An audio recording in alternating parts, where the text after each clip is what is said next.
Throw Gang, we are joined by Disgustivist Lawrence Schlossman and myself, the shaman of shipping and handling. Shirts on your doorstep now. James Harris, welcome to the weekly Running of the Boys. What's today's full episode only available on? Patreon.com/thedisgustingbrothers.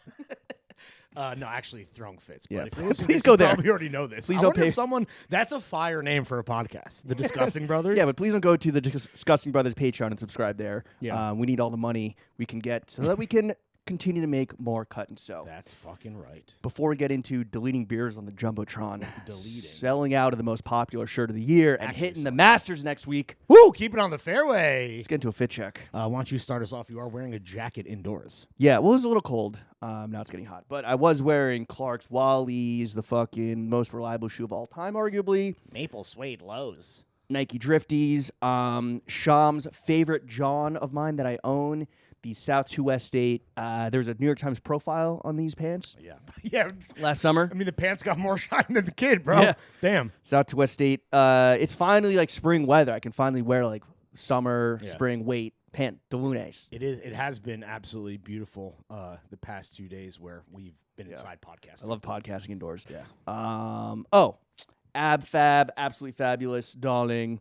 Vintage tee from the homie Frank at Leisure Center. So, explain this to me. Ab Fab is a brand or just like it's It was a TV show. Oh, Whereas, like, right, Yeah, right. The yeah, two, yeah. Darling. It's like the two bitches, right? Yes, it's like the two. It was a podcast. It was two British podcaster bitches, just chilling in their like shitty little town, but they like loved fashion. And Yeah. I don't really know. It's like fish out of water. Like we're too good for this. Like My dad was weirdly into it and would like drop references to it all the time when I was growing up. So when I saw this, I was just like, I need to get fucking. What's the British version of podunk like? Manchester. Yeah, Birmingham. Birmingham. Yeah. The Sheffield. that have you seen that clip going viral of like the two hating ass bitches with their podcast? Like, Yeah. Yeah. Well, That's yes. is that what you were joking like referencing? No. Oh, okay. That's like literally what the show is. Ab Fab. They didn't have a podcast. The show's like No, of course not. But they're just like haters. They're just haters. Right. Like all podcasters. Yeah, catch it on the beeb. Mm-hmm. In honor of Succession being back on my Kendall Roy shit with this CP company, like stealth, like rich guy jacket. Kind of look, honestly, more like Ethan Hunt, dude. Yeah? Ethan we'll talk Hunt about and it. Kendall Roy weirdly have like that Venn diagram of John's has some weird crossover. Where it's like performance suburban gear. And just non-descript hats and things of that nature. Yeah, like true. undercover, wealth / undercover spy. No, gear. it's fucking Spook Johns. 100%. Yeah. It would be awesome if Kendall Roy actually wore Cheap E though. I don't feel like that's on Does his Cheapy radar. make brown jackets? Because then there's Jeremy, a shot. You mean Jeremy Strong in real life? Yes. He brown really ass dresses motherfucker. like fucking garbage. Well, literally like a brown garbage bag. Maiden name ring. Hanes boxers, sipping on a DC and Greenpoint's finest. Lawrence, I'm gonna take this jacket off because it is fucking hot. It was cool that you just want to shout out to fam, but yeah. Shell CP Shell R. This is some shit. I actually picked this up at the CP sample sale that they had at Leisure Center that Rylan and Frank did at Leisure Center, and I don't really know what this It's like a track sub jacket. fucking brand is. Is it a sub brand or is that the model? Proprietary soft shell stretch fabric utilizing recycled nylon. Fucking You learn something new every day. Sick, bro. It's like some sailing shit or something. Yeah. You know? Well, yeah, or just like Roadman, Italian Roadman shit, Yeah. whatever. Road Womo. Yes, there it is. I wore Jound Asics to the crib. I am wearing Shiro socks. I have on Our Legacy Workshop Dickies. I have a CK1 Palace Pleaser. Over that, I have an MF Pen Throwing Fits Collaborative button-up shirt. I have a white rodeo hat on my dome. Rolly is on the wrist. Wedding ring on the fingy. Wifey on the pinky. New York adorned in the motherfucking lobe. Sipping on a DC as well. And a little sidecar of Greenpoint's finest. And let's do the fucking show. Pulled up to the stew looking like a caterer at Logan Roy's birthday party. You always have a comment. Come on, dude. And That's what our friendship is born in. It's funny because, yeah, I guess. But like at a certain point, I'm like, over it. Okay.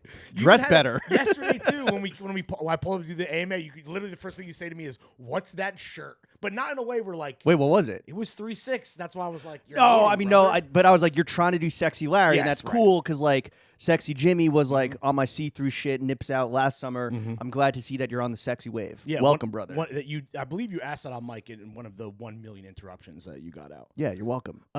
AMA Fab 5 coming next week because we're going to be in Augusta for the Masters because we are the fucking shit. What did you think of the AMA?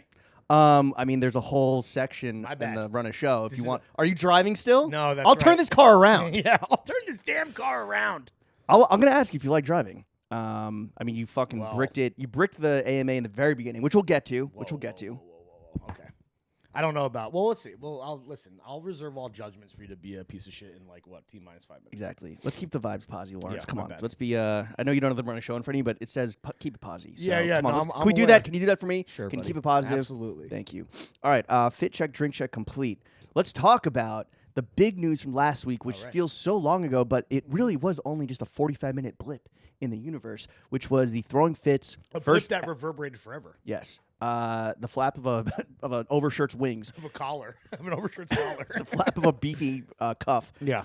The Throwing Fits first ever cut and sew product. The overshirt, the only overshirt that matters, sold out in 45 minutes. I don't think it's smart to say how many exactly sold out. No. Or how many we sold. You are telling a lot of our industry friends. Though. Yeah, a lot of industry people, because all the industry people, when they hear how many were sold, they're like, holy shit, like literally no brand is doing that. And yes, we're putting out one product. So like grain of salt. And we've been but everyone's been super very like impressed, I would say. Yeah, and we've been putting in like 10 years of marketing legwork building up to one moment. I will say that I saw one comment where someone was seemingly making fun of us about like what they assumed was a small quantity of shirts because I guess they missed out. And I think people, listen, we're going to make more of the next thing now that we know that there's such a hunger and appetite. And like, obviously the shit is good and speaks for itself. But I think people, would be pleasantly surprised to know how much we actually killed it. I think they want us to win. They want to support us. Absolutely. And I mean, we only are winning because of you guys and because of shout out to you, the customer, to quote Hove. But I saw a graphic that was going around about like, I'm not going to give away too much, but just a graphic of like, hey, like we made this much, we made this many units. This is what it cost. Oh, the Noah shit. Okay. Yeah. Now you can go look at that number and do the fucking math and know how much we sold. No, it's not exactly. But to know that a brand like Noah is doing similar quantities. That graph is from like 10 years ago. It's from like 5 years ago. Okay. It's pretty crazy. Yeah, no, well, they're kind of like slow made stuff. Like it's not, I mean, obviously it's not fast fashion, but like I think that Noah versus like all like the brands that people think are maybe like on a lot of backs, but really you would never see anywhere outside of like New York. I feel like Noah keeps it pretty much like small. No, I'm just saying a brand like Noah with its visibility and the fact that it is like such an established brand because that was a graphic from 6 years ago when I don't know when they exactly were. They launched for the second time when I was still at Complex. So it was pre-2016. Maybe like 2015, 2016. Excuse me. So like a brand of that visibility and like success and caliber was, 5 years ago, putting out similar quantities as two little old podcasters. Yep. But just want to say thanks, guys. Thank you to everyone that copped.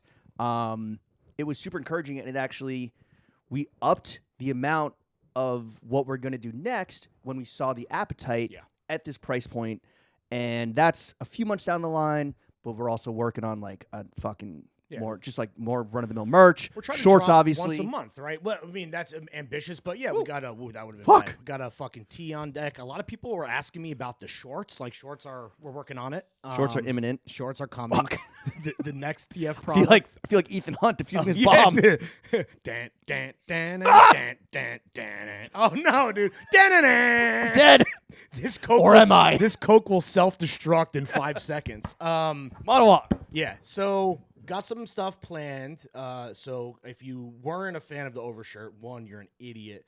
2, maybe you couldn't get it in time. I think that you and I, when we were planning the rollout, we were like, okay, this is going to maybe be 48, 72 hours. Like, we're going to hopefully move through all of these, but we're like planning out like our assets and our marketing. And then literally 45 minutes later, it's another fucking wrap. And truthfully, it was like the more kind of like, we obviously, the way that we did the size run was loaded up on like M, L, XL, mainly M and L. And like small sold out first. Yeah.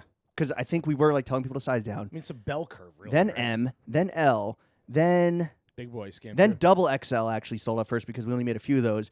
And then we were like, That was in like 30 minutes. And then we're kind of just watching like 5. Get deleted. 4, 3, a live deletion. Yeah, so it was like 30 minutes to like basically sell everything except for a few XL stragglers. And then thank you to the big boys that came through at the last minute at the buzzer to give us a sellout. Yeah. I have a problem. What's up?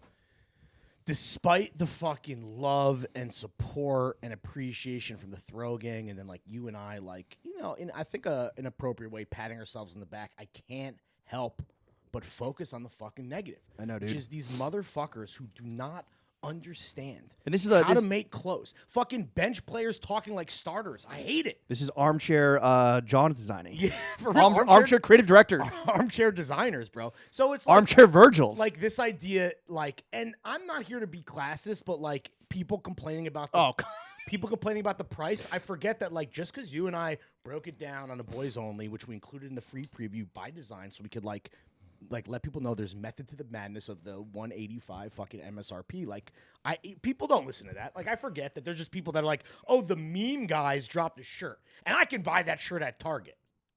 You're the problem then. If you're the guy that's Congrats, you shop at Target. Yeah. Or like this idea. This is go great with my Fashion Nova men's. Or people being like, and I'm sorry that I'm being negative, but I got to get it off my chest. But this is a problem you have with everything, not just with the shirt. No, for sure. But it stings a little more when it's like a product that we spent thousands of hours on. 8 months and thousands of hours in emails. And then people being like, oh, great, like I'll just go thrift a flannel. The shirt is not a fucking flannel. It's just not a flannel. So it's like, I'm sorry that like on your little screen, you're just like, you know, shirt thrift. And it's like, nah, dude, there's a little bit more to it. But also, anyway, I will say that like I just had to vent. Yeah, but think about how many brands that we like shit on in our years together, true, where dude. we were those little fucking dweebs like tossing rocks at you know, standing upon the shoulders of giants. And now we are those giants. We're 100 feet tall. We're surrounded by fucking Lilliputian pygmies. David has become Goliath. So when you put yourself out there and you and you put something tangible in the world, there's gonna be, no matter what, people being like, oh, like this fuck. It's the man in the arena, Lawrence. You said a great thing to me earlier this week. I don't want to, and I know you got it from somewhere, but it was like, don't take criticism from someone you wouldn't take advice from. Which was, I saw it on a very corny like grind set TikTok. Yo, honestly, you know, fucking a broken clock, right? Well, like that's honestly that encapsulated everything. Well, it's either that or my favorite from $1 Million Worth of Game, which is that your haters are your best marketers. The worst thing is, I click on these guys' accounts, and I try not to focus. Guys? I try not. No. I try not to focus as much on the haters as you do. You are like really hung up on the haters. So, guys, if you want to get Lawrence's attention, leave a mean comment in his next fit pick. Knows this. Already about me. I'm a piece of shit. I've been getting a lot of likes recently on me calling you out for being racist on your Parisian J. Crew giant chinos. That's still hitting? Yeah. The Who is in Paris? It's got like almost like 600 likes, but people are still really? It. Yeah. Good for you, dude. Hey, man, listen, again, if I can do anything to uplift my boy. What was I going to say? Oh, so these haters and brokies that are like, oh, like just go to fucking Target. I go to their shit, and like what's annoying is that they're private and they follow me. But I think that I think that Instagram should make it so that if a person that's private follows you, you should be able to see their shit, even if they're private. Yeah. That was bothering And this works for girlies too. Yeah, and mainly.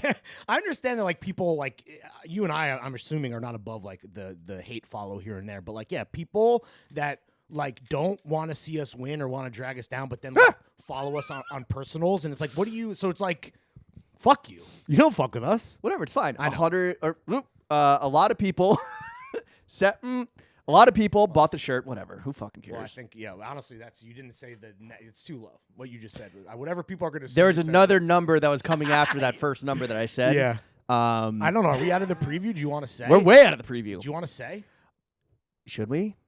We sold 153 shirts. A couple Lucy's came through. Yeah, the MOQ minimum order quantity was 150 with his factory. We're up in that with the next cut and sew product we have coming. Also, not again. I don't want to like harp on price, but I there's definitely at least somebody that wanted this and unfortunately couldn't afford it. And maybe there wasn't enough time to save up or whatever. Life gets in the way. The next shirt, just because of the nature of like the kind of shirt it is, it's actually going to be a little bit cheaper. Yeah, I mean not not like substantially. And again, like it's a lot. You and we're doing a value play on all this cut and sew stuff, at least like out the gate. And I hope like we'll continue to do that versus like we're just gonna get like fucking bloodthirsty and become like fat cat barons of industry and start selling these shirts for like $500.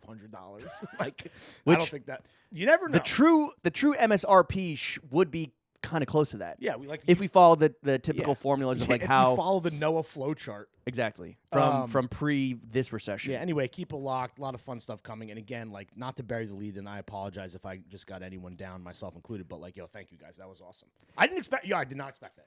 You were a bit bearish on the shirts, and I was like, I think like seeing reaction, I was like, I think we're gonna sell out like pretty quickly. And we did. And it was effectively 30 minutes with like a few big boy stragglers coming in at the end, stumbling and bumming across the line as big boys are wont to do. Not being fat phobic, just saying it's a speed thing. Damn, we really are like the new Noah, the best friends behind the paywall. Got the whole fucking breakdown now. Yeah. Crazy. Good for you guys. So do the math and do the math. Run the numbers. Run it. Yeah. Speaking of hardos, want to talk about going to the Rangers game? Oh yeah. Well, I don't know. I mean, I want to talk about it because I had such a good time, and I know we like have a bunch of different takeaways, but I feel like a lot of yours are negative about me. No. I think going to sports games, we've never gone to one just the two of us, right? It's always been like a corporate outing with like the OG Core 4 with the Fab 5. No, we went to the Theater of Dreams. Oh, that's right. Old Trafford, Manchester United. Yeah, that was sick. That's the best live sporting event I've ever been to. What just comes into focus is that like we consume watching live sports differently. Yeah, that's all. Okay. But shout out David, shout out Molly, shout out James Dolan, shout out our family at shout out our family at MSG, dude. Damn, honestly, dude, the treatment, the red carpet that was rolled out was so the seats themselves, and we don't need to be gauche and talk about the sticker price or anything, but they were the best seats I've ever had at a live sporting event. Yeah, and even if it helps the other people we were with had better seats, and it helps that. And I've said that we've both said this before. Hockey is the best sport to watch live. Period. Hockey's the best sport to watch live, and the delta between hockey on TV and hockey live, or sport on TV and sport live, is the greatest for hockey. With football, it's a fucking negative delta. No, you can watch that shit live is ass. Only watch that shit on TV. Live is great, but yeah, something about hockey in person. Even though my one gripe, if I could have any, about our seats being so good was that I didn't feel like we were with the real fucking heads, dude. I'm going to disagree with you there. I think that we were with like hockey fans are weird. Hockey fans are weird. Yeah. I think that like you have like I don't know if we were even with fans. You have like blue collar fans and then you have like rich guy fans, but the rich guy fans are all like fucking like self-made like Long Island podiatrists that are still like hardos that have like, you know, some fucking like used car empire that are still like like they weren't screaming. I mean, it got rowdy in the building, in the barn. The barn was buzzing. You could take the man out of the blue collar. You can't take the blue collar out of the man. Yeah, and I think like the seats were so sick. And we got like free. It was Delta Sky Club, so we got fucking free tendies, free burgers. And I've said this before, but I think that if I were to ever get like super rich one day, sports tickets are like one thing that I would absolutely just like immediately season ticket holder. Immediately flip a switch. I mean, probably not, because like then you have to go through the procedure of like selling them. I want to hit a game. I'm going to go big and get a box at MetLife to see the Giants one weekend or something. Well, I'm not going to go see the Giants. I'm going to watch it on my 85-inch TV. But in the booth, or excuse me, in the box, you would have like you have the TVs and you can watch the game-winning drive live. Yeah, and I guess I'm like helicoptering out there with Billy Joel and Bruce. Right. Bruce out to the Meadowlands. But yeah, I think like sports tickets and like getting a personal chef would be my two big splurges if I ever struck it rich. But you really don't think that we were with the hardos? There were some dudes that were chirping the whole fucking game. One of the guys that was the one guy that was chirping in our section was like complaining. I forget who he was complaining about, and another guy was like, "Yo, bro, he's not even on the ice." So it's like it felt. That was one instance, but he was chirping like other shit, like details about like the players' lives, like the Canes players. Oh, and shit. Really? Yeah, and then like. What I liked is that because these are all rich guys, they're there constantly. They were like, the guy turns like, Dennis, you don't even know what you're talking about. Like there's some back and forth between the fans. It felt just a little upper crust, but at the end of the day, I'd rather have those primo seats than be with like the fucking the real heads, the people that are commenting $185. Yeah, exactly. Get the $10 version Target. The same motherfuckers from IG, dude. Yeah. Okay. Do you want to go like note for note, just some interesting things? Well, one of the first things that happened, and I know that we have our differing versions of this, is we sit down. We got there like a minute into the first period. We saw the players like roll out. There was some big boys. Well, with skates too. They're like 7 feet tall. Yeah, it's awesome, dude. That's the thing is that I'm always trying to tell people. I didn't like, even know we were gonna get to see the fucking boys. They're on parade of blue shirts. And you're like, should we get a beer? Should we get a beer? I'm like, no, let's watch the fucking Rangers well, I was trying walk to do out. both, but yeah. Multitasking. That's what people don't. What I always. Never mind. No. Go off. They're on like razor sharp metal blades that propel them at speeds that are faster than any human being can run. Yes. So like it's faster than football. It's faster than basketball. They're carrying fucking weapons in their hands and they're allowed to hit each other with them. Yeah. It's funny. On like frozen ice. It's funny you mentioned weapons because this was just a note I had. But the best John I saw of the night. I don't know if you've seen this or if anyone at home has seen one of these, but I have not. A guy had a MAGA hat. But it says that was the best job. No, it says it says make hockey violent again was his hat. And it's like we didn't see any fights. Obviously the game is much different now. We don't need to like pretend that this is a Barstool Sports podcast. But the Rangers lost, which sucked. Yeah. Which was a bummer. Okay. At so home the one in the third, come on, boys. Yeah, that was rough. Because they were like Canes are good though. I mean, honestly, they're in first place. If it's anything at that like point. last year, we're gonna see each other in the playoffs again. And then it's gonna get a bit chippy, boys. I was at that game. Remember, I was at that game 6, bro. That's Ranger. You were there. It was like in Raleigh. Wow. Yeah, it was fucking awesome, dude. That's and when I got yelled at for rooting, cheering. This is me being a hardo in like as a guest of like one of the on ice sponsors for the Hurricane. Shout out my boy Ben who hooked it up. They were like, "Yo, bro, like you gotta chill. Like if you're gonna be in this box, like you can't root this way." I'm like, it's games. I believe it was game 6 or game 7. Game 6. Game 6 was in New York. Game 7. So was then down it was in game Raleigh. 7 in Raleigh, and I'm like, "Yo, it's game 7. What do you want from me, bro?" That's in like your fucking face. When I was at in the Penguins owners box. Yeah, that's true. When the Rangers you won in game in game 7. Paraphernalia, right? Correct. So I just showed up like in a regular fit in some advanced Reggie. Though to this game, you also didn't wear your fucking sick 94 Stanley Cup hat. I didn't wear my 1995 Rangers hat signed by Ulf Samuelsson, who was like Brian Leach's successor. I didn't wear the 1994 Stanley Cup champions hat that I had as a kid, lost, and then got, again, shout out Frank at Ledger Center. Got it through him, which would have been like the ultimate. And it would have been so fucking fire if I'd worn that, because I was trying not to be too much of a hardo, but if I'd worn that and had been on the fucking jumbotron, which happened pretty soon after we sat down. Immediately. So let's talk about this. We sit down. Let's go to the tape. We sit down. It's like section 119, pretty close to the Canes goalie. Yeah. Right? The Rangers were on offense for the first period. No, sorry. We're close to Igor. We're close to the Rangers. Oh, right. We only got net. the second period of the 3 periods, we only got the second period to see the Rangers on offense. Yeah, and they did not score. They had 30 seconds of puck possession. Oh, that's right. Yeah, it was terrible. They got so outclassed. Immediately we sit down and there's a guy with a camera and he's like doing crowd shots for the jumbotron. And I was like, he's like looking around and I'm like, yo. And he's like, okay, points at me. Yeah. And he's like, go. And I'm like, ugh. I reach for my beer. Yep. I accidentally pick up my cup of water. All right. Brick number 1. Then I find my beer. Wrong sport. It has the fucking sippy cup on. Yeah, so I'm trying to chug the beer and like go crazy. I'm like, let's go. Ah! But the fucking sippy nipples on. Yeah, you're so I'm like a 5-year-old. Yeah, so I'm like I'm sucking it like a titty. Yeah. Getting breast milk out the beer. Yeah. And you decide to just fucking sit there and not document the greatest fucking moment of my life as a lifelong Rangers fan on the jumbotron trying to chug a beer out the fucking little titty hole. I'm not here to debate the aspect ratio and the frame that this guy set up, because you and I both missed the jumbotron shot, because I saw it at the corner of my eye. And like I was in front of you. Like I kind of like definitely leaned in. Yeah. Shout out Sheryl Sandberg. I definitely leaned in. You boxed me out a bit, I feel like. I boxed out because I wanted to get the beer like in the fucking, as a content creator, that's what I was thinking. I was also trying to drink beer on the jumbotron. I was also trying to face a finger. You had a great You're trying to what? A face a chicken finger. Oh, okay. You're trying to you're glizzy. Yeah. Glizzy. That's what trying to gobble the glizzy. I think I had already gobbled the glizzy at that point, but I would have loved to be a glizzy goblin on the jumbotron. Hard to be humble when you're glizzying on the jumbotron. But no, when I had all my shit in a little box. You were like, "Yo, this is fat guy Jenga." I was like, "Damn, you're right, dude." I was trying to. I had a glizzy, burger, glizzy, waffle fries. Speaking of deleted, the burger had been deleted immediately. That was scarf. But yeah, I had a lot of shit. Pockets full of candy, dude. 2 boxes of popcorn you took off another table. I went.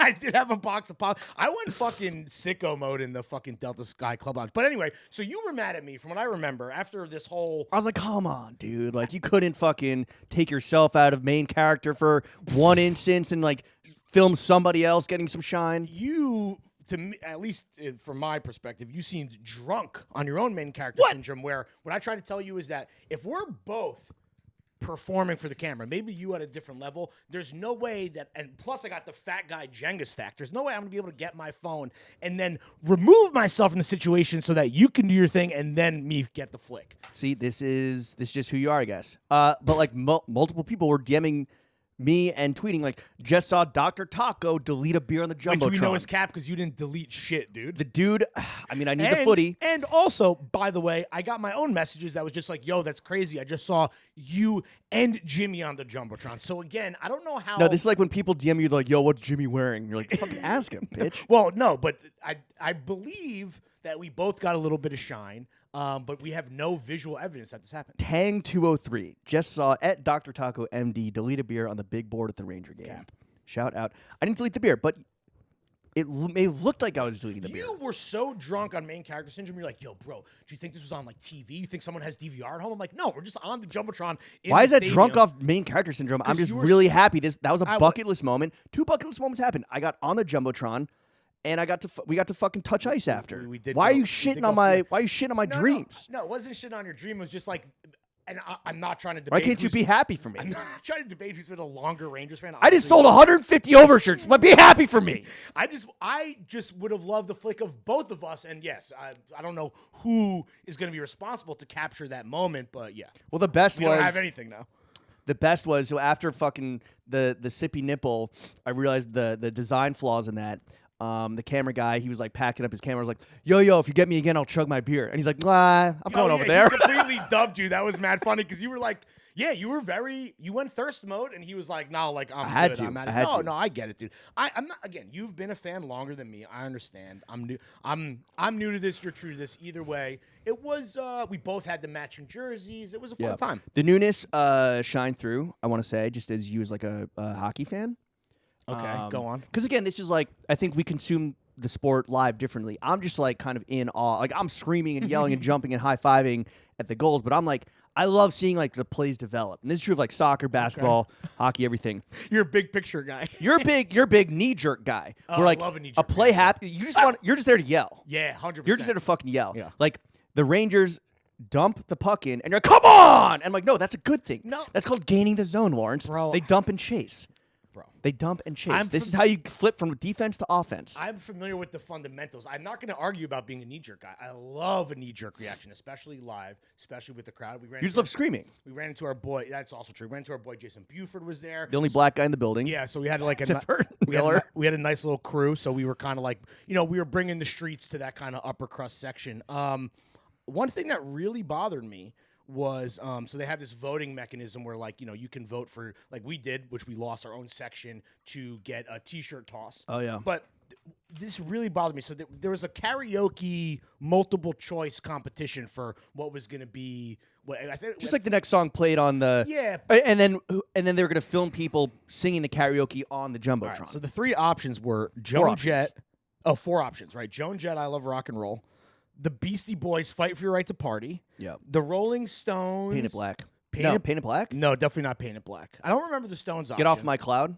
No. I think it was Painted Black. Jumpin' Jack Flash? It was Painted Black. Okay, well, that's 1,000%. And then Journey, Don't Stop Believin'. And I had just a little gentleman's bet with you where I said Journey, Don't Stop Believin' is going to fucking wipe the floor with the rest of these fucking bozos. I was like, Larry, welcome to the garden. You don't know my people like that. We like trash. We support women. We're allies. Ironically, who won the one woman, exactly. Joan Jett, I Love Rock and Roll. Like that's I think my comment was, damn, a woman. It's the easiest. I think it's the easiest song to sing. Like, Don't Stop Believing. Painted Black. That probably would have been. What would have been your pick? Joan Jett. No. Probably Painted Black. Painted Probably Black. the best. You hate. I didn't realize that you hate Beastie's "Fight for Your Right to Party." No, Not the best Beastie I don't. Song for sure. I don't hate "Fight for Your Right to Sabotage Party." is a better song in terms of like the greatest hits. Intergalactic, Planetary. Anyway, No, I don't hate the Beastie Boys. Joan I worked at Jett Def Jam. What are you talking about? I was true, but you have no allegiance anymore. True. This honestly the original. Although Spicy White Boys. Navy Blue on Def Jam. Oh, he just signed major deal. He just Distribution. He just put out his first single and/or album. How is it? Very wordy. Oh, Lots yeah? of words. Did you listen to Danny Brown and JPEG Mafia scaring the host? We tried to listen to it a bit when you were running your errand before yesterday? the Zoom. Before the AMA. It is abrasive as shit. It's funny that it's called Scaring the Host because it's truly like weird, IDM influenced beats where it would scare the host out of It wasn't fitting. It wasn't fitting the vibe, but just the boys just chilling, drinking some wine and some red there stripes. were no hosts to be scared. Yeah, exactly. Yeah. Anyway, Joan Jett won. That kind of really, really surprised me. My point was that Journey, Don't Stop Believin', now more than ever because of Sopranos, has got to be the #1 sing-along, karaoke, whatever song for white people. And I was surprised that you did not agree with me on maybe that. a few years ago, but I don't think anymore. I don't think that like, what is it now? Like the Killers? Maybe Mr. Brightside? Yeah, maybe. probably. Yeah. Like that's the Killers. Mr. Brightside is probably what like the ironic like. Yeah, I know the song. I didn't know the word. But like, oh, like this is fucking. I don't like it, but this I'm gonna sing along to it. Well, the chorus. I mean, it's all about the chorus, right? Right. So, one other musical note before we maybe go back. I don't know if you have any other notes. I got a few more things, but I always forget that. And you're not a big punk guy, or at least as much as I am. But Refused, New Noise. Maybe we make that the outro music. Is the most fucking hype song to hear at a sporting event. It's pretty crazy. With that build up is fucking sick, dude. I never heard that at a game. It's and in triangle. You're like, this is Joachim's favorite band. Well, I mean, it was more because they're like the best Swedish punk band ever. Shout out to Shape of Punk to Come. But no, it's in Triangle Sadness, ironically enough. Oh, right. You were trying to tell me that scene. I was like, I don't remember. Yeah, I think it's when they're like preparing the yacht. It's again, it's like the crew is getting like pumped up or whatever. Anyway. Oh, when they're like, money, money, money. Yeah. Shit fucking rocks, dude. Shout out Refused. Do you have any other notes or should I go through the rest of mine? I have two more. Again, they're more just observations of like your behavior. Go I'm not off. trying to disparage you, but like Okay. at the end of the game, They should be rich. at the end of the game, it was 2-2, third period. Rangers had played like shit the whole game, but we're still hanging in there. Did not deserve And to had win. somehow were leading for most of the game. Third period, the noise meter comes on the jumbotron, and it's the needle like, come on, everybody, get up! And you're like, yeah, look, it's moving, we're getting louder. And I'm like, Lawrence, it's not real. You're like, wait, No. wait. I was participating in the noise The noise meter. meter isn't real.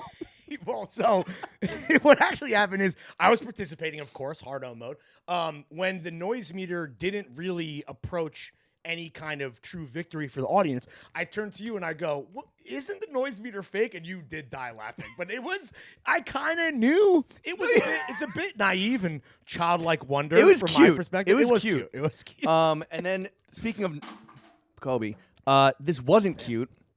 This was actually kind of troubling. And I'm not going to out you. I can't remember if I outed you for your Uber tipping tendencies in Sweden. Did I? Have I? You've complained about that on the pod publicly. How you don't tip? But I push back against that. The Uber thing, I did have to learn from you. I had never tipped an Uber driver ever in my life. An Uber driver? An Uber driver. The Uber's Uber? In Sweden, it's called Uber. I had never done that. But this idea of me not tipping generally or being a cheap Jew, which like I am. Whoa. No one said, okay, all right. No one dropped the CH. I haven't watched 21 Jump Street in a while. You're going to have to forgive me. Yeah. Well, I don't want you people. Yeah, Might right. hate Jews. Exactly. Also, like, and obviously Kanye's been just real quick, like a huge Jonah Hill fan, and Yeah. there's all the stories They're about boys. and all the stories about like him like pulling Seth Rogen in like a limo and playing a record before it came out. It's like, He played Watch the Throne for him. yeah, or what? Yeah, right, whatever it was. But like, don't you think that the guy that would make him like, if thinking Kanye, like I would have thought it would be like Sandler. I mean, You know, like 20 Jump Street, I have rewatched recently, It's and it's great. fucking, it's hard. Yeah. It's so good. Not So Slim Shady. It's Yeah. it's a banger. No, I wasn't. 22 is also really good. No, I wasn't finger popping that booty holes. Yeah. Finger popping each other's booty holes. That's right. That, Oh, no, finger popping each other's ass holes. Ass house. Yeah, dude. Korean Jesus, etc. Now, I would have assumed that Kanye also would have been like, and maybe he is, but a Billy Madison, Happy Gilmore guy. That's what I would have expected. I don't know. I think it was the more just like immature, the better for Ye. Yeah, but also that even though he's older than us, I feel like he's always just been a Jonah Hill guy. Yeah. Imagine, if when I first saw that, I was like, I saw it, he posted like 2 minutes ago. I was like, this can't be real. Then awesome. it's real, and then it's like, what the fuck goes through Jonah Hill's head? When like, because you can't. First of all, he's not on social media. Right. He's on probably for the better. Oh no. He's confirmed. Remember, we got. I'm not going to say what it is, but do you remember someone gave us the burner and we looked and he's not following. I guess you can't. It's private. So, but he's not following me or you on our personals or TF. So it's like, also, who gives a fuck at that point? But Jonah does have a burner confirmed. Yeah. But yeah, imagine just like what went through his head. Like that has been such a terrible thing to wake up to. Especially like a dude like that who like clearly is just in his own head already and like off social media, for a reason. Like, yeah, you gotta. Like, I wonder if like there was no way he's ever going to comment publicly on that. He doesn't do any press. No, he doesn't. He doesn't do anything. Okay, anyway, back to being a cheap Jew. Your words, not mine. Right. So between periods, we go to the Delta Sky Lounge, right? And it's free food. You have to pay for beer, but like there's no lines because it's very it's very fucking select amount of super people. vipped up. Yeah. Frequent flyers only, and you were like, can I get in with my gold status? Which was very funny too. I don't know how serious you were, but that was I'm also gold status, FYI. Two things. One, you were you bricked the beer. You're on beer duty. You bricked the beer because you kept getting Bud Lights what does for that me. have to do with tips? No, just one thing. This is just another Larry L. It's another common Larry L. Just Bud Lights for you. Yeah, and then Stella Artois for yourself, which is disgusting. And then finally I go to the bar with you, and I'm like, bro, why aren't you getting Budweiser? And you're like, what the fuck? Yeah, this idea that like I'm always in like first person shooter, like POV, me mode. Like honestly, there was like 3 and like Goose Island. So these 3 terrible beers: Stella, Bud, Goose, Bud Light. And then they had like a whole spread that I like didn't even like see. Mainly because the bartender that I kept going to all night, who I like developed a personal rapport with. That's what I want to comment on. The beers directly behind her were the terrible trio that I just mentioned. And by the way, the reason that we were getting, I thought at least, such good service, and she remembered me and then no longer needed to ID me, even though again there's not that many people in Delta Lounge, is because I was tipping crazy for her ass. So that's hilarious because you said this to me. You're like, no, we're good. Like she knows me, we're good. Like you go verbatim. You go, I've been tipping very well. And then I see you, like, you run the card. I see what you tip. You tip 20%. That's fucking standard, bro. That's just what you tip. No. You did 20%. You hit the 20% button. No, I definitely hit the 25 because I was like, I'm going to fucking make it worth her while. And it was on TF. I'm positive. I know, bro. Listen, we can look at the charges. I saw you hit the 20% button, and I was just dying laughing because you're like, I've been tipping very well. Doth my cap to thee, I just sold 155 shirts. The money's still tied up in Shopify, but I've been tipping very well. Listen, if you saw me tip 20%, no, you didn't, because I was like, 25. She doesn't know you because you're tipping very well. She knows you because you're just the fucking most frequent customer. You're just going up there, just ordering. We did get 4 beers on the last run. Our boy Wolf was there, and I was buzzing like a damn bumblebee off the fucking 6 milli Zins, dude. So I was just like fucking going in. I mean, we probably had like fucking 5. I probably had 5 beers, nothing crazy. I had 4. Yeah. Okay. No, we had one. We had beer for the first, beer for the second, 2 for the third. Because we're fucking grown ass men talking about how many beers we had. I've been drinking this beer very frequently. All right, before we move on, just like a couple other things. Oh, we could talk. Feet on Ice was sick. Yes, that was hashtag fucking blessed. Very sick moment. And the photos just having like Madison Square Garden in the background. Molly took some good with the zoom out, the 0.5. Well, she's a zoomer. She's Gen Z. I don't know. Wolf and his boy were really not his boy, but Wolf was complaining that like his photos were a little blown out with the light. I'm like, sorry, bro. Sorry, you ain't throwing fits. Sorry, it's not hi-fi enough for tiki-taki. Yeah, that was better sick. Get it up on there before it's banned. Oh, and what was kind of funny was like one of the dudes that they were kind of like, because you're in this line and they're like, how many people in your group? Give us your cell phone, we'll take the picture. And they're like ushering people in and out, trying to keep the line moving. One dude who was definitely drunk with his boys, like was body checking his boys into the board. And then we went Bash Brothers mode. We're like, we got to do this. I checked you and you checked me. Yeah. Did you check me? Mm-hmm. When we were going in. Yeah, I checked you going in. I got you pretty good in the boards. There was like a good it's awesome, like on the boards. Dude. Yeah. It's the true Bash Brothers. That was a highlight. A couple other things. I forgot that Liam Neeson is the Jack Nicholson of the New York Rangers. Yeah. Well, you never knew that. Your friend told you that. Damn, I'm gonna get fucking exposed. I'm trying to look fucking cool. It used to be Tim Robbins and Susan Sarandon. Really? Then they split up. Yeah. Oh, right. Yeah, they used to be at every game together. She's busy playing ping pong with young co-eds. Question for you: Liam Neeson, A-list guy. Yeah. Okay, I think so. I agree. Because he's like so beloved. He's not like an actor's actor. He was hammered. I feel like he's the prince of piss in his pants. Yeah, he is the pants pisser of all. Yeah, of all pants pissers. He's King Pissy Boy.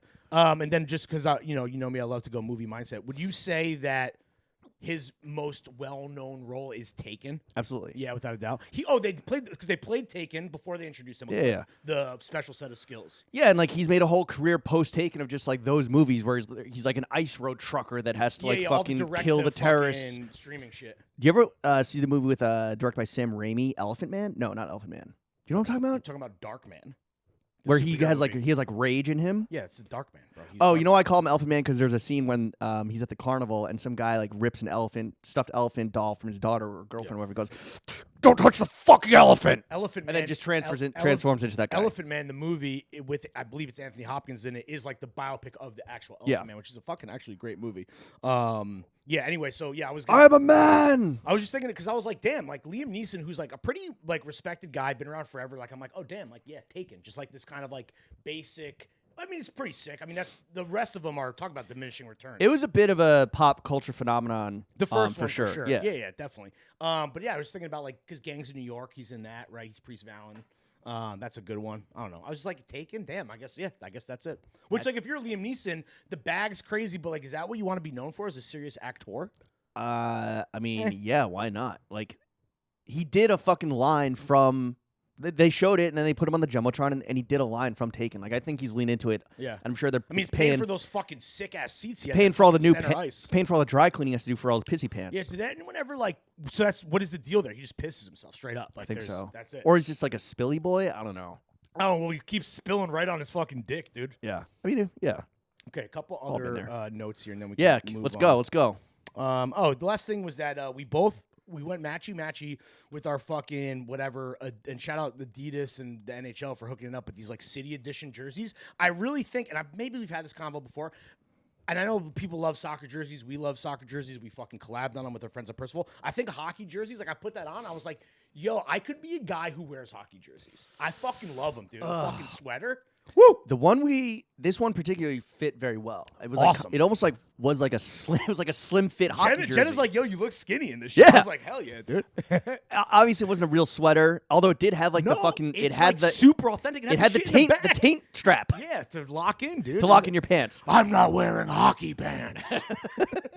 But we did wear hockey jerseys. No, they honestly. But hockey jerseys. I was convinced. Hockey jerseys, it's that thing where if you wear a hockey jersey on like a normal night out or like just as a fit, like you were the guy wearing the hockey jersey. Did I ever tell you how I got scammed on Depop for like a vintage starters jersey? Like that, like if you watch Friends, like Joey Tribbiani wearing that one that says like Rangers. Did I ever tell you this? I used Jenna's Depop account. I was like, I bought it from this dude who like lived around the corner in Brooklyn. He sent me a vintage Chicago Bulls sweatshirt. And I was like, yo, bro, you probably got your wires crossed. I'm the guy who got the Rangers jersey. So he sent me a return label, and I shipped it back. And then he just, like, never gave me the fucking hockey jersey. How much was it? How much you pay? Fucking $70. Oh. But I wanted it, dude. I wanted to wear it for, honestly, that. Maybe if you had tipped him better, Lawrence, he could have given you better service. That was your one shining moment on the Jumbotron. That was my chance to wear this vintage starter kit, and I didn't get to do it. Yeah. But anyway. The point I was making is that, like, kind of actually Jonah Hill told us this. He's like, I don't wear Bodie anymore because you're the guy that's wearing Bodie. I think that any guy if you're not like Rocky or Frank Ocean. Jonah told us that? Yeah. Damn, he was early on the Bodie hate. Yeah. Fucking genius. Because we're like, where's all the Bodie? He's like, I don't wear Bodie anymore. Damn, maybe we should be thanking Jonah Hill for his service for many years. If you're the guy that shows up in the hockey jersey, you are the hockey jersey guy. And that's a fucking hard. Even if it's like a cool vintage. That's a heavy burden. Then you're the vintage hockey jersey guy. That is a heavy burden to wear. Like, you are trying to be that guy. And like, it feels like once every 6 months, there's some article that's like, hockey jerseys are sick. Really? Or like hockey jerseys about to be a thing again, and like it never really fucking. So like if we were just like look at this photo of Snoop Dogg wearing the Pittsburgh Penguins jersey, or Tupac in the Red Wing jersey, or like Rocky in the Chicago Blackhawks jersey, or Frank Ocean's Supreme hockey jersey. Sure. So you're saying like if we were just going to Bernie's to grab beers, and I showed up wearing a vintage hockey jersey, you'd be like, Jesus fucking Christ. Yeah, clown the shit out of you. Okay. Well, you would regardless, but good to know. Yeah, maybe I won't because I was like, You could try. I've pulled off way worse shit, I feel like. Maybe not. I don't know. A lot of this is covered in the AMA, which you guys will hopefully really enjoy. If we Speaking of which, do you have any more Rangers notes? You want to talk AMA real quick? No, let's move on. I've exhausted all my notes. I really thought I had more. So I don't know how you're feeling. I'm feeling a little, not hungover, just like exhausted, because I think we gave it our all yesterday with the AMA. Fab 5, Core 4 in the build, Core 4 at the table. Left it all out on the ice. Robbie on the bench, coming off the bench as the energy guy, trying to stay out of the sun lest his skin explode because he's one pale motherfucker. True. Haven't seen Chuck in a minute. We saw Chef. No, we saw everyone at bowling. And, oh, true, yeah. Yeah. No, it was. It actually didn't really get to haven't conversed with Chuck in a minute. No, totally. This was, and obviously you guys had not obviously, but you guys had. Yeah, why don't you tell us what happened? A ton of time. I forgot the recording. So everyone shows up at 2:30. It's like, all right, like let's like catch up, like have a beer, hang for 30 minutes, try to get started at 3. So we start getting set up. We take the photo. We start setting up. I'm like. Normally, this is what happens. Right? I went looking for the gear. Normally, what happens is that I set up the video camera. Lawrence sets up the audio equipment. This little thing here, the Zoom mixer.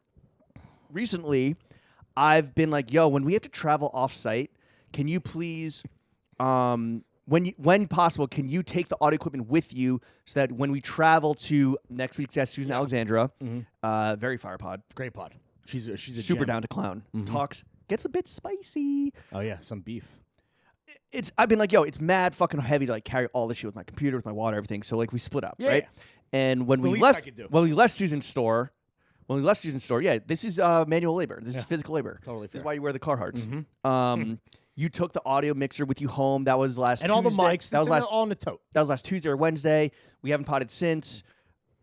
Normally you would then bring the mixer to here, which you did not. Yeah, and we realized this as we were setting up at like 3:15. Yeah, it was. I was really mad at myself, and I took that L, and I had to go all the way back home. You were so mad at yourself, and I was like sick. I got to chill with the boys. Yeah, and I just that's my my penance was not getting to like hang out while you guys like listened to the JPEG Mafia Danny Brown album and got to fucking get all that hot goss out without me. But no, Jenna met me at the train, which was great. So wait, can I ask real quick? Why didn't you text Jenna to be like, "Hey, are you home?" So because you're getting weird about that.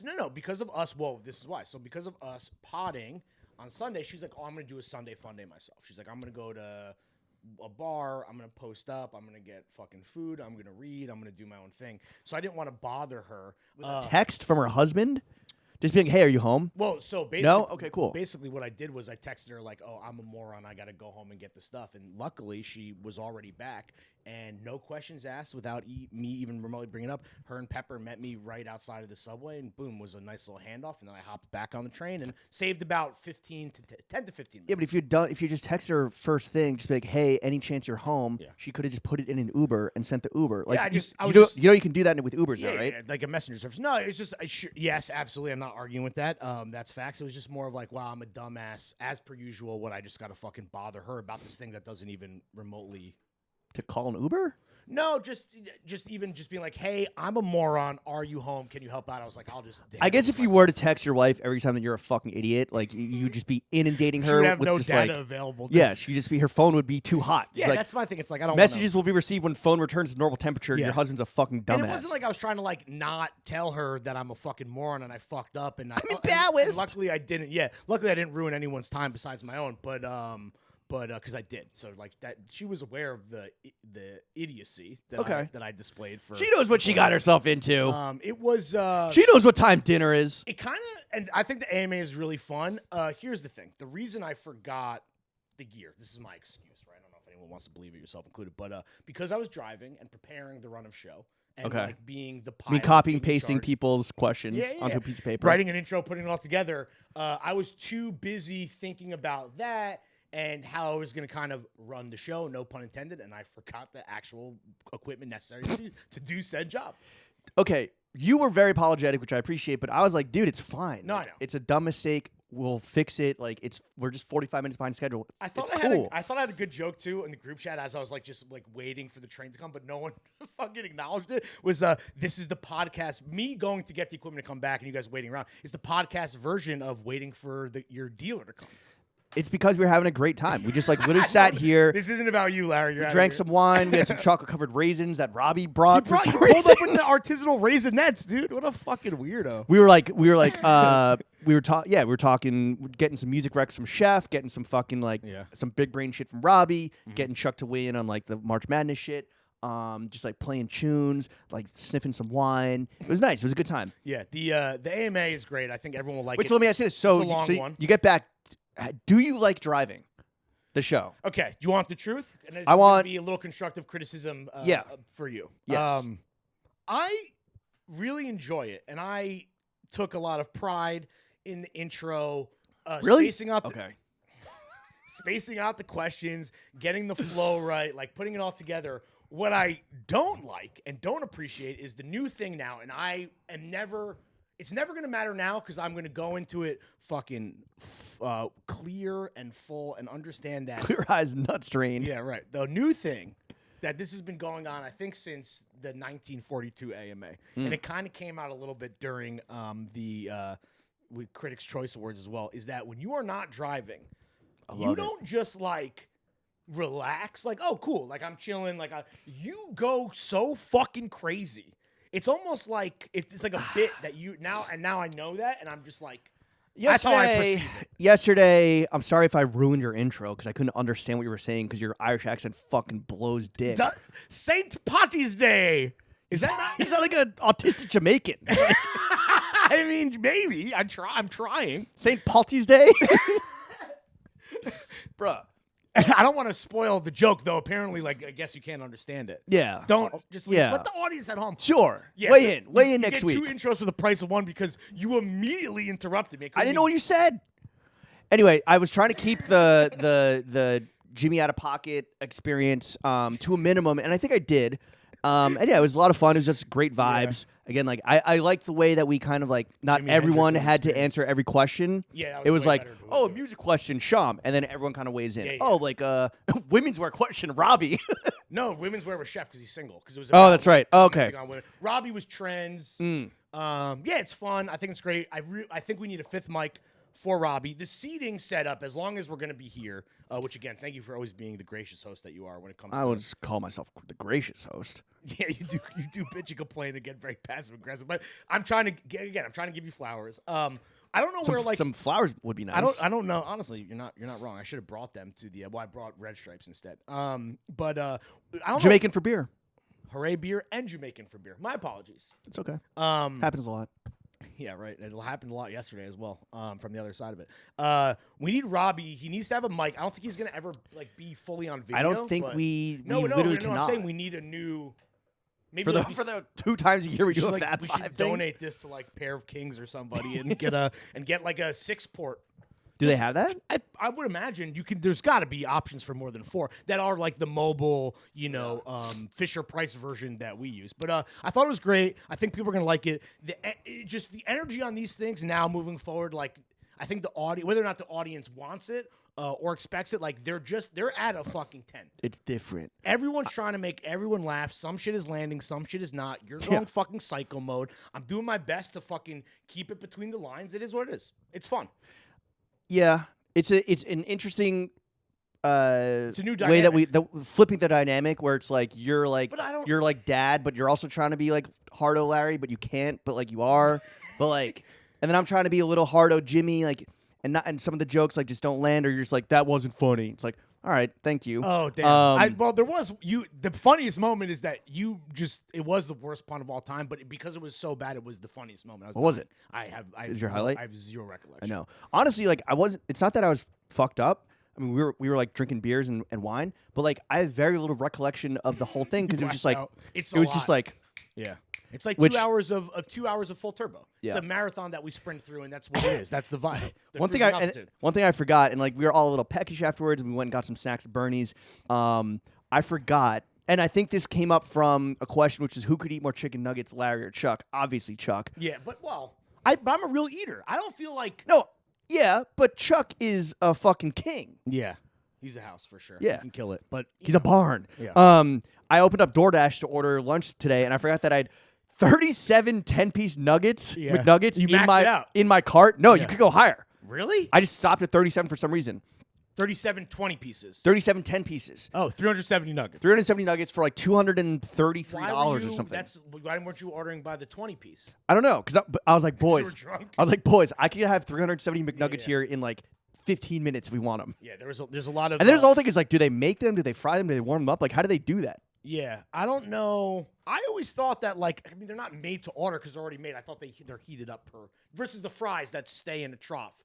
And like you might have to, and obviously they make batches, but I always assume the nuggets, like if you ordered them, they are now making 307. They're heating up 370 nuggets. They're not pulling them out of I know in eating like lamp situation, but I don't know. Yeah, I agree. Yeah. With Popeyes, they do like fry it. I think it's probably they had to fry it. Like you can't if you order like 1 million tenders off Popeyes. Yeah, like they have to do in batches. I know that for a fact. They have some stuff prepared. Like the chicken sandwiches will be like in that like chicken Big Mac. You saw that? Wait, word? Yeah. No, I didn't. I'm intrigued. Is it just chicken patties with American cheese special sauce? Instead of beef patties, it's just fried chicken patties. Isn't that like a hack that you could already do? Or just, I always see this shit on TikTok and I'm like, I would feel like such an asshole ordering that. Also, like, I'll just stick with, I don't need to go off menu at fucking the Golden Arches, buddy.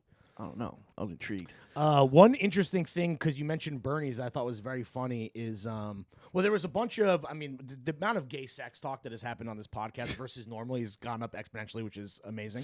But we were talking about pornography, and the Fab Five, even though not even number, we're kind of like fairly split about whether we want to see more or less kissing in porn. I'm in the pro. I love a smooch. I would love to see more smooching in porn. You are, you don't enjoy it.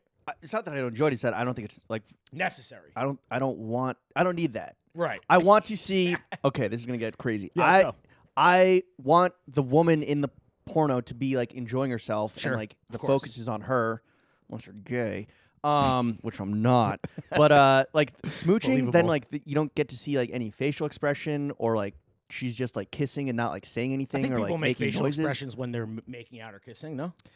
I don't know. I think also just like the kissing aspect of two like people that don't know each other and aren't like actually like each other. Like that's hard. That's they're performing. That's the hardest thing to perform. Oh, fair. That's interesting. Because they're not actually into each other. Like they're not actually trying to fucking make out. They're trying to fuck. Let me ask you an extremely personal question. In your own personal romantic life, are you a big kisser, or you like begrudgingly make out with people during sex? No, well, or anything. Just even. Oh, just I love kissing. You like. Yeah, who doesn't like kissing? I don't. Well, some people. We were talking about this before you showed up. We were breaking down the form of Harry Styles and M. Rada making out. Okay. I was like, why do they like dap up and like kiss over the dap? And we were like, yo, that's how you dap the homies and you make out with them. Well, I thought that was customary in Japan. No, it's not. They're in Japan, right? Where they were. Yeah. Okay, that was just a joke. There's very little PDA in Japan. No, I know. I was just like this idea of like whatever they're like bowing and. They bow. Kiss the penis tip. That's got to be a fake relationship, as fake as Pete Davidson and Emrata, right? She's clearly. I don't think it's a relationship. I think it was just like a hookup. Oh, yeah. I mean, but they're just fucking and kissing. Right. That's cool. Oh, you think that was maybe a like a goodbye after a sultry fuck sesh? Yeah. That's exactly what it was. After they got dinner at the 7-Eleven. I'm just so over. I mean, she's great. Shout out fucking Emrata. She looks awesome. But I'm over the Harry Styles. Like, I don't care. Like, when he was with, like, Olivia Wilde and even all the drama. That was Don't Worry, crazy. Darling. Yeah, it was great. But the whole spitting thing was wild. But it's like, I'm over him as a guy. You just want to see him kiss girls while fucking? I mean, if Harry Styles drops a sex tape, I would like to see some kissing. There is a lot. It definitely was the most sex-forward AMA that we've ever had. And, like personal preferences, personal, like... Oh, a lot of methods, personal equipment, like the TMI is out of control. It was good. Shout out to everyone who left a question. I think I would call that a barn burner. And yeah, when we're in Augusta, you guys will get that next Tuesday. The barn was buzzing. We split up because it was premiere of Succession night. Oh, I have a beef with you. What's up? I told you this earlier, but I want to just get this on record because you do this, and I've complained about it before. The idea. I understand being at a house party and doing an Irish goodbye, or like if your partner is like, "Let's get out of here," and it's you don't want to fucking take a lap and as you would say, shake babies and kiss hands. But for me, if we're just with the boys and I'm closing out the tab at the bar, when else have I done that? And I walk, well, you do it all the time, and I walk out of this is your Irish side, really. And I walk out of the bar, and everyone besides you is still there so that we can all say goodbye to each other, and you've already absconded. It just hurts my feelings. I'm sorry. Thank you. I was running late because we started an hour late. So I was running late. 45 minutes late. I was already running late, so I had to go to get a city bike and then biked by. And I was like, oh, I'll bike by and yell Larry's name and to like the whole crew. And you were still at the bar. Also, like, I know that because you're not a very good tipper, you're probably not getting the tab like that quickly. So this is going to take a whole fucking this is a whole production. I don't think they know my fucking tipping history at Bernie's, but I will They know me. They know my tipping history, I'll tell you that. I will say it was a nice little bookend to what, again, it was a super fun AMA that I think the chips and dip at Bernie's is underrated. I think, okay. I'm going to... No? This is my... No. I agree with you. My hot take is that... fuck, I can't believe I'm about to say this. I am over that mozzarella stick. Maybe I've had too much. You just had too many? It's just too... It's too big of a dick or a glick. I want a smaller, more like, fucking well, it's like snack bar style. But it's like it's fresh and delicious. It's just too much. I mean, mozzarella sticks on their own are a whole thing. And yeah, I think that it's one of the best mozzarella sticks, period, but like mozzarella sticks as a concept are insane, right? Deep frying a fucking string cheese and like dipping some sauce. It's like you see this TikTok where some guy's like, I would never eat 20 tortillas. And he's like, all right, what if I chop them into triangles and deep fry them? For sure. It's like, yeah, fuck yeah. Yeah, give me some more. If someone was like, here, eat 6 polio string cheeses, you'd be like, that's disgusting. But if we bread them and fry them and make them worse, let's fucking I think it's a good group snack, though. Like, I had one and that was good. Yeah. I will say, no, I'm with you. After being there the other week with our lawyer, Brandon, and then back with the boys just the other day, I think that French onion dip, you know what it is? Every time I've had French onion dip at a party, and I probably am missing someone who put the effort in, but it's always been like the canned Lay's version or whatever, or I don't know what other brand makes it, but like that you eat Frito-Lay, sour cream and cheddar Ruffles. That's great, but a homemade one like at Bernie's, honestly, that's like maybe my favorite. That's like the king of dips in my opinion. Yeah, with the caramelized onion. Anyway, we all split up because it was Succession night. Yeah. Let's talk Succession real quick. Is Succession, is it back? It's obviously back. It's back. You, as two guys that I think were kind of like, season 3's still great, still appointment television, but maybe a dip in the series. What did we think after the premiere? Is Succession back? Are we back?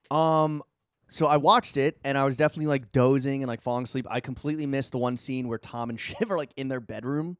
Back at home. Getting divorced? I like slept through that. And I started rewatching a little bit today, and I was like, damn, like this goes harder when you're like not falling asleep on slumped off Chinese food and French onion dip. Yeah. And 10 beers. Did you also get Chinese? Yeah. Everyone got Chinese. I got Chinese. You got Chinese. Chef got Chinese. Got Kings County. Oh, what do you get? Long dumplings? Simple. Yeah, and Kung Pao chicken. Hell yeah, bro. Succession's the show where I'm watching it and I'm like, am I fucking stupid? Like, I always 15-50 on the SATs, always thought I was a smart guy, but like recently I've been rewatching shit and with the help of subtitles and like trying to really pay attention, not be on my phone, and I'm like, am I fucking dumb?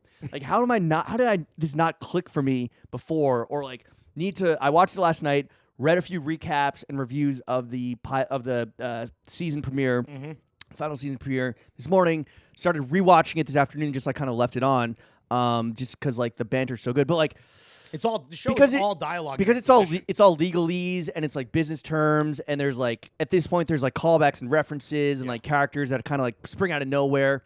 It just making me feel that I'm fucking stupid, which again, I'm fine with feeling that way, but yeah, I'm excited that it's back. There's just there's a ton of characters. There is a lot of like, again, it's like a lot of exposition. Like the show, and this is what you complained about season 3 when you were watching on that flight. I don't know where we were coming or going to, or coming from, but you were like, yo, there's like no action. It's all dialogue, and it's like, yeah, that's in the beginning of season 3. In the beginning of season 3, when, and this was like this. A lot of people at this point, like people are very stuck in the two places, and they're just on the phone, and they're like, for fucking. The king deal makers, like they're not very good at getting deals done. I feel like this fucking Skarsgård shit has been going on for fucking months now. Yeah, he's gonna be back, right? Him and is Brody gonna come back? Adrian Brody? He was in the season 3 recap, and usually like what they put in there that's like reminding alluding to like what's coming up, helping out dumbasses like you. Yeah, I'm with you on the subtitles. I do subtitles for everything, but comedy, because like I don't want the punch. Well, it just sucks like when a subtitle gives away like not just comedy but like like an action. Like if like somebody enters the room and you see that they enter the room before they enter the fucking room. I loved the structure of this episode, and I thought it was great for a premiere where it is like back and forth, and you're watching like not a negotiation, what it's called, bidding war happen like in real time, and I thought it was great. It got me. Actually, it's funny. I think that I was maybe like a little like, yeah, I'm happy they're ending the show. I think that's the right thing.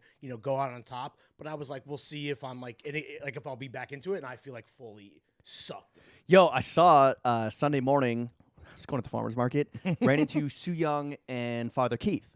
Okay. They were coming back with their kids from the playground. And I was like, oh, yo, dick-sucking Ron tells me that he sees Kieran Culkin in the playgrounds around here a lot. He is a young kid, like nice. Similar age as like Father He's Keith a Brooklyn and Soo Young. boy. He like lives, I think he lives like across from Bernie's. Oh, damn. I'm pretty sure. Bernie's famously apparently was where they filmed the first very scene opening in scene in The Departed. The very opening scene when Jack Nicholson asked the 14-year-old girl if she got her period yet. Yeah. And says some other choice words. Kieran Culkin. So I'm like, oh, do you see Kieran Culkin? And like, yeah, we see him all the time. I was like, oh, is he like a cool dad, or is he like kind of just like off to the side doing something? And like, very loudly, they're like, he dresses like fucking shit. Oh yeah, he looks like a 1998 Banana Republic, not in a fucking bad way. Like he's like if he wasn't Kieran Culkin, he'd be the lamest dude on the fucking playground. Yeah, which is like harsh words. Yeah. Saying this very loudly on the sidewalk. It's a little stop and chat. Literally, as we like part ways, like, all right, like have a good Sunday. See you later. Literally, I take 2 steps. Kieran Culkin just storms past me with his stroller in a terrible fit. He definitely didn't hear you guys, but he looked the way he was stomping, he was walking angry. Damn. So I don't think he heard us, but he just was like walking very angry. It was a gray hoodie with the sleeves pushed up, gray denim, white Vans, like the boat shoes, not like slip-ons. Okay. And mustard fingerless gloves. With the sleeves pushed up and just like pushing his fucking stroller so hard. Damn, he has fucking racing gloves for his fucking stroller. I go to the farmer's market, buy some shit, come back, and I'm like walking down the street, and he races by me. So I guess he like stopped and got a coffee. Races by me. We stop at this long light, and I'm like, should I say something like "good luck tonight"? Yo, go break a leg, dude. Go get him, Tiger. Big night tonight, yeah. And then he just like didn't say anything because that would have been weird. And then he just like races ahead of everyone. It's fucking. If it wasn't for that show, I don't even know what kind of career he would have. Scott Pilgrim vs. the World. He's in that? Yeah. Who, as one of the exes? No. He's the gay friend. Oh, he is? I haven't seen that in forever. Shout out Michael Sarah, who's ironically my neighbor, who I see fucking all the time. Yeah. The flip phone. That's his whole thing. He's like one of those guys. Because I've seen him like taking a lot of calls, fucking like from 10 years ago, like super fucking hipster fuck. Yeah, shut the fuck up. Anyway, yeah, Succession back. Glad that it's back. Yeah. Because I don't know, Last of Us was disappointing, and Didn't it felt like there care. just wasn't a show except for Vanderpump. Now Vanderpump is like the fucking show. I'm locked in. Scandival. Oh my god, bro. They looked I mean, obviously we did the H&M meme, but like the fact that they pulled up in all black for the reunion with like that's such a fucking Sandoval move. Just be like, oh, like let's make this as dramatic as possible. Can you answer this for me? Did he have a mustache last season? I don't remember. His hair was a lot worse last season. His hair, I think he was doing like a swoop / like pony, right. top knot shit. Yeah. I do, because I love that now, and not that it was planned, but the fact that he's gone like full villain, and he literally has a mustache like he's the Wario version of himself. Yeah. Even though Mario has a mustache as well, but it's like it's just such an evil, devious black mustache. To me, it's like hilariously perfect for this new stage of his career. But I'm back in. This is truly like I'm like watching it every night live now. Like Succession and like Vanderpump are the only shows where I won't like care about like appointment viewing. Yeah, where it's like I have to watch this anytime. Like, and because they're re-editing everything, Andy Cohen said that like without a horse in the race, although he does have one. Yeah, the second half of Vanderpump is the best TV he's ever fucking seen, or best reality TV. Yeah. Woo! I've been watching Summer House as I am wont to do, but I'm back in. Me and JB are going to be watching live. I don't know if we'll be talking. You know, the Bravo boys have been slumbering, and I guess it gets mentioned here and there. But this might be the thing that it is the thing that has pulled me back into the fray. Apparently, Below Deck is like very sick right now. Which one? The sailing one. Oh, Below Deck Sailing. Yeah. Apparently it's very good. I don't know. I don't know if Jenna's watching that. I think they just up the trashness of like the guests and the crew. Awesome. Yeah. That's for Below Deck. It's all about just the worst people. Speaking of bad tippers or like fucking hardos and general monsters, that's always that's the real triangle. We're gonna have to watch Vanderpump next week at Augusta, Oh, you're Georgia. gonna be watching live like on your laptop or? I don't know. Gonna excuse ourselves from the dinner and go watch Vanderpump. Because that's my transition into we're kicking it at the Masters next week. Yeah, we're going to Augusta. That's gonna be interesting because like we're on basically a press trip. Which we haven't done one of those together in never. I don't think I literally, and I was talking to Gallagher about this at Four Pins, and this is mainly more of a reflection on like Four Pins never being more than like a cult classic. If it was even that. I never got invited to any press trips ever in my entire kind of run as an editor. They're the fucking best. Yeah, I can't wait for this. This is bucket. You were laughing at me. This is low key bucket list shit. Augusta. And I was the Masters warm ups. I was we'll be there for the first day, the Thursday. Okay. The first day. Well, we're flying out on Thursday, so fuck, we are. I thought we were flying on Friday. No. God damn it, we really are. It is hilarious that like throwing fits, bucket list, Augusta, Masters, a traditional like any other press trip. It's like you're going for the practice rounds so that we can get you out of here and give your cottage and your fucking beds to like real. Which honestly, I prefer that because like I'm not there to see fucking Rory McIlroy, whatever, Tiger Woods. Name. Yeah, those are their names. No, I know Tiger Woods obviously, but Rory McIlroy. Rory McIlroy. Yeah. I don't give a fuck. I don't give a fuck about these guys playing golf. I'm very excited to play golf. We're gonna play golf with you, with the homies down there. Cole from Meadowwood. I think who else? Do we know who else is going? I think Drew is coming later. Drew's not. Yeah, Drew's going for the actual shit. Fuck. How did Drew get invited? I guess because he's like a golf guy. Yeah, his whole brand is golf. Yeah, shout out Drew. I'm excited to actually play golf because like playing golf is talk about fucking delta between like doing the sport and watching it. I think it's the biggest with golf. Fucking watching golf. No, who cares? I love watching the last weekend of any major, but and that's fine. I mean that's white guy shit. Whatever. We don't need to get into it. It's Coachella. It's Coachella for dads. Thank you. One of my best tweets. Truly, just a perfect. It's the most viral. It's the most viral in terms tweet. of Marilyn Manson getting his dick sucked. That one is crazy. I'm super excited. I think it's gonna be fun. The itinerary is like kind of packed on certain days, a little free on others. But yeah, we're gonna hit the links. I wonder. I mean, you're more athletic than me. You're gonna probably score way lower. I might sneak away for a tennis lesson, to be honest. I thought you were going to sneak away to see John Wick 4. I'm sneaking away for both. Sneaking away for John Wick. This is a fucking little vacay. John Wick 4, tennis lesson, Vanderpump. Damn, it's I would have loved to see John Wick 4 with you, but I already saw it, and while it was great and I love it and made me having rewatched the previous 3 to like prepare. Like this guy's nice with a fucking gun. Yo, not a single bullet wasted. No, it's gotta be. Damn, this guy loves his fucking dog. Do you remember when No Time to Die came out and we did like a segment on like the best action franchises? Yeah. I'm sure we mentioned. No, someone called us out for not mentioning John Wick. We didn't even mention it? Yeah. All right, well, I think without a doubt now, having seen fucking 10 hours of Keanu Reeves' headshot, the most NPC-ass villains in any movie, it's got to be, it's Mission Impossible. First of all, we agree, Bond is bad. I've been thinking this. Yeah. I mean, there's like the opening sequences are always good, and then like Casino Royale, like, yeah, it's a good movie, but it's... Yeah. The guy's playing cards, which like, it's fun, and there's tension, and it's ridiculous, but like, the big thing is he has a heart attack while playing cards. Like, it's not really a fucking like Bond movie. And he's playing Texas Hold'em. Yeah, and I fuck with him. Like if you were like, let's do a boys poker night with the the Grateful 8, I would be so actually that's like a great. No, but I would love to do because Bond was I'm gonna butcher the name of it, but like Baccarat, like that, like really fancy Baccarat. That's like what in the book that this movie's based on. That's what he's playing. That's like the Bond Ian game. Fleming original. They made it They dumbed it down. They dumbed it down for the Americans playing Texas Hold'em. And this is when Texas Hold'em poker was popping in the pop culture zeitgeist. When like ESPN, Chris Moneymaker or whatever the fuck. Yeah, when ESPN would be like, "Oh, fucking Pocket Queens, dog." Like they had that shit.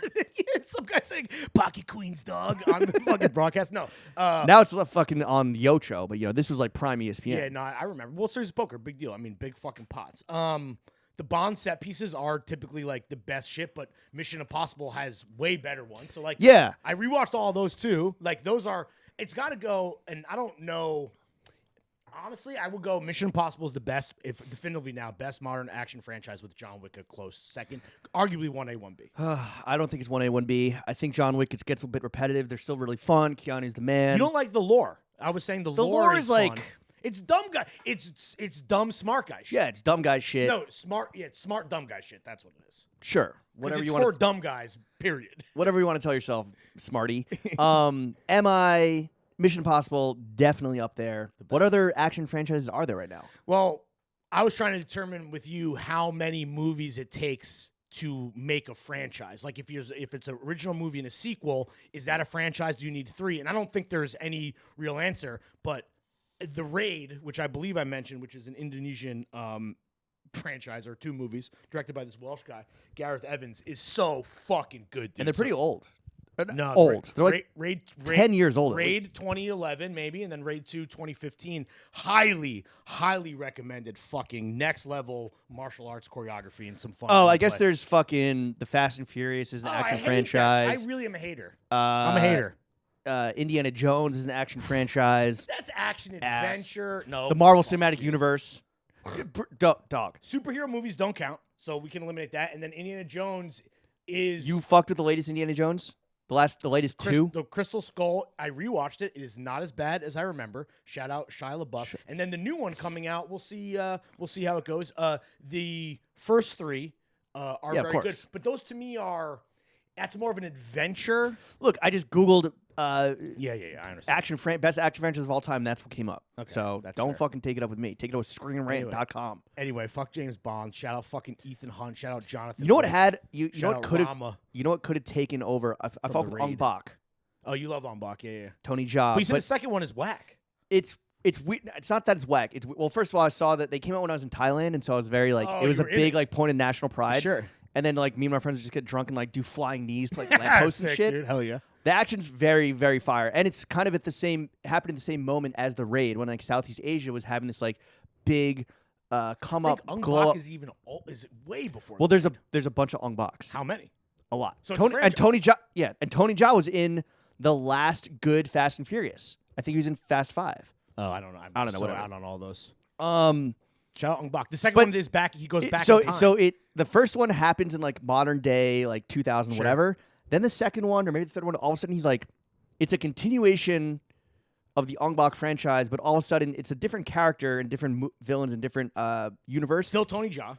Starring Tony Jaa as Ong Bak, but it takes place in the 1400s in ancient Thailand. Yeah. With crazy weapons and different there's drunken monkey style, tiger claw, all that shit. It's fire.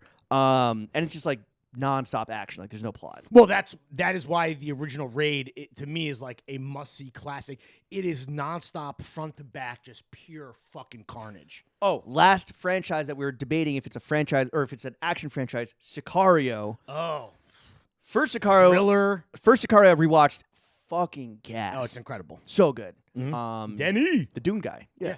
But then the second Sicario is definitely more guns blazing action, less of a thriller, I think and more just just rap. It's not that bad. It's not that bad. Day of the Soldado is not that bad, bro. But the first one's you're it's kind of a brain tease. You're it's a commentary on 9/11 America and the border. Shout and shit. out fucking it's Emily Blunt, right? Yeah. Yeah, dude. And I would love to get blunted to Sicario. That shit rocks. The fucking classic. The guy from what's his name? The Punisher that tries to seduce her and kill her. Bernthal. The best. Fellow podcaster. Oh, that's right. Yeah, he has and honestly, I've seen clips and I'm fuck. I truly in my heart of hearts know that I would hate John Bernthal as the guy. Nightmare blunt rotation. Yeah, versus Jeremy, he's a Jeremy Strong ass motherfucker. It's the same. Yeah. Jonathan Majors. I got a tattoo of my fucking acting school. Well, they're capital A actors, and it's sheesh, dog. I'd rather you just be the Punisher. That would be. You'd be stick to the thin blue line. Yeah, I would rather grab a drink with the Punisher versus the podcaster with this psychopath who's just murdering police. Anyway, this has been another episode of The Only Podcast That Matters. Any parting words? See you guys. Get in the zone. See you guys at the AMA. Oh my God, bro! You're gonna be full hardo with the Masters? No, you get in the hole. No, it's all about fucking classily eating pimento cheese sandwiches with your pinky extended and being a class act, bro. Get in the hole. Lawrence, we're at the driving range, dude. Okay, dude. No, the Masters is I'm gonna be pure class, dude. Get in the hole. Get in the hole. Jeff, take us out.